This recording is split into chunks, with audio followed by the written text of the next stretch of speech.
जय महाराष्ट्र मंडळी. मनोज जरांगे पाटील यांच्या उपस्थितीमध्ये काल नारायणगड येथे दसरा मेळावा झाला. मराठा समाजाला आरक्षण मिळावं यासाठी त्यांनी मुंबईमध्ये आंदोलन केलं होतं. त्यांच्या आंदोलनाला चांगलं यश मिळालं, परंतु मागच्या आठवड्यात जवळपास संपूर्ण महाराष्ट्रात मोठ्या प्रमाणात पाऊस पडला.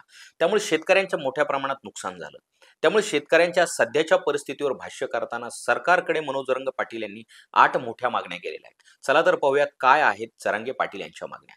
मराठवाड्यात आणि लगतच्या जिल्ह्यात ओला दुष्काळ जाहीर करा. दिवाळीच्या आतच करा. सरकारनं दिवाळीच्या आत ओला दुष्काळ जाहीर करायचा आहे, अशी पहिली मागणी त्यांनी सरकारकडे केलेली आहे. 70,000 रुपये शेतकऱ्यांना हेक्टरी भरपाई द्या, ही दुसरी मागणी आहे. तर तिसरी मागणी, ज्यांचे शेत वाहून गेले नाही पण शेतात पाणी साचलं आहे, पिकं जळाली आहेत, त्यांनाही 70,000 रुपये मिळाले पाहिजेत.